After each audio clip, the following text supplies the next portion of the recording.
Bienvenue dans ce nouvel épisode. Aujourd'hui, on s'attaque à un sujet qui concerne beaucoup d'entrepreneurs en herbe. Peut-on cumuler auto-entreprise et allocation chômage? La réponse est oui, mais attention, il y a quelques subtilités à connaître. Premièrement, qui peut cumuler? Toute personne inscrite à France Travail, ex-Pôle emploi et qui est indemnisée par l'AR peut créer son auto-entreprise tout en continuant à toucher une partie de ses allocations. Mais attention, ce cumul ne doit pas dépasser votre dernier salaire brut. Et surtout, à ne pas confondre avec l'ARC, cette autre aide versée sous forme de capital. Si vous l'avez choisi, impossible de revenir sur l'ARE tant que votre activité est en cours. Deux grandes options s'offrent à vous. Maintenir partiellement l'ARE. Vous continuez à toucher une partie de vos allocations chaque mois. Le montant est ajusté en fonction de votre chiffre d'affaires après un abattement forfaitaire. 71% pour la vente de marchandises, 50% pour les prestations de services, 34% pour les activités libérales. Pensez bien à déclarer votre chiffre d'affaires chaque mois à France Travail.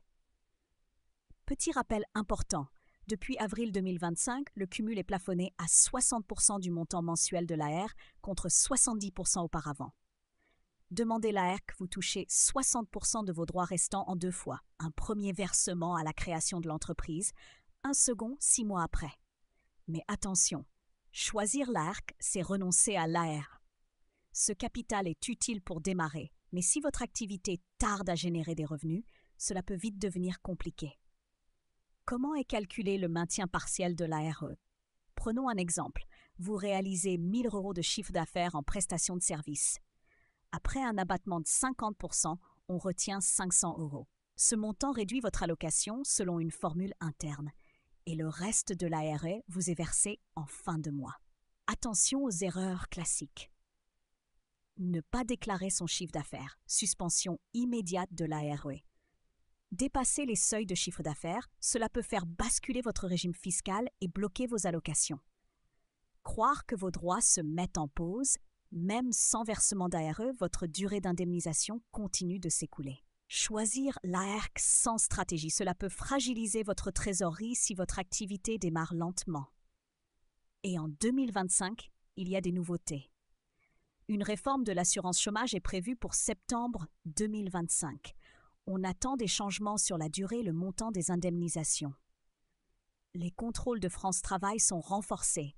Mieux vaut être à jour sur vos factures et déclarations. Nos conseils pratiques pour réussir votre cumul sereinement. Tenez à jour vos déclarations URSSAF et France Travail. Essayez de lisser votre chiffre d'affaires pour éviter des variations trop importantes d'un mois sur l'autre.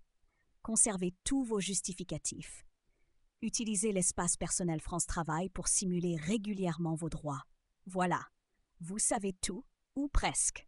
Le cumul AE et auto-entreprise peut être une formidable opportunité pour sécuriser vos débuts d'activité, à condition de bien comprendre les règles du jeu. Merci d'avoir écouté cet épisode. Si vous voulez aller plus loin, pensez à consulter un conseiller France Travail ou un expert comptable spécialisé dans l'accompagnement des indépendants. À très vite pour un prochain épisode.